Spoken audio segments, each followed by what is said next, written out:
ഇന്ത്യയുടെ ചരിത്രപരമായ ദൗത്യം ചന്ദ്രയാൻ 3 ചന്ദ്രനിലെത്തുന്നതിനു മുമ്പ് തന്നെ നഷ്ടപ്പെട്ടേനെ എന്ന് പറഞ്ഞാൽ നിങ്ങൾ വിശ്വസിക്കുമോ?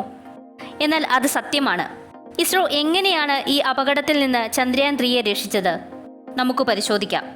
ശ്രീഹരിക്കോട്ടയിലെ സതീഷ് ധവാൻ സ്പേസ് സെന്ററിൽ നിന്ന് കുതിച്ചുയരുന്നതിന് മുമ്പ് തന്നെ വരാനിരിക്കുന്ന അപകടത്തെ മുൻകൂട്ടി കണ്ട് ഇസ്രോ ദൗത്യത്തെ സംരക്ഷിച്ചു.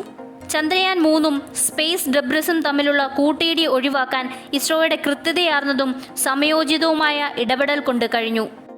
ഇന്ത്യയുടെ ചരിത്രപരമായ ചാന്ദ്ര ദൗത്യം 2023 ജൂലൈ 14 ഉച്ചയ്ക്ക് 2:35 വിക്ഷേപിക്കാൻ തീരുമാനിച്ചിരുന്നത്.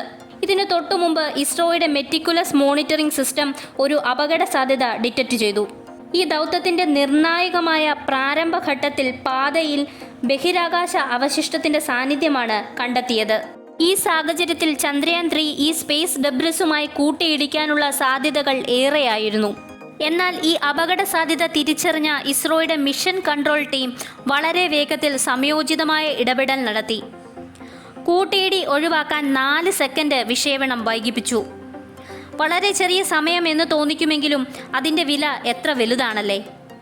ഇങ്ങനെയൊരു തീരുമാനം എടുത്തില്ലായിരുന്നുവെങ്കിൽ ചന്ദ്രനിൽ ഇറങ്ങുന്ന 4ാമത്തെ രാജ്യം, ചന്ദ്രൻ്റെ സൗത്ത് പോളിൽ ഇറങ്ങിയ ആദ്യത്തെ രാജ്യം എന്ന ബഹുമതികൾ നമുക്ക് നഷ്ടമായേനെ. കൂടാതെ ഈ ചരിത്ര നേട്ടത്തിനായി പ്രയത്നിച്ച ഇസ്രോയുടെ ശാസ്ത്രജ്ഞരുടെ ആത്മവീര്യത്തിനും ക്ഷതമേറ്റേനെ. ഈ ഇടപെടൽ മൂലം കൂട്ടിയിടി ഭീഷണിയില്ലാതെ ചന്ദ്രയാൻ 3 ചന്ദ്രനിലേക്ക് യാത്ര തുടർന്നു. പിന്നീട് പിറന്നത് ചരിത്രം. ഈ സംഭവം ബഹിരാകാശ അവശിഷ്ടങ്ങൾ ഉയർത്തുന്ന വെല്ലുവിളികൾ നമുക്ക് കാട്ടിത്തരുന്നു.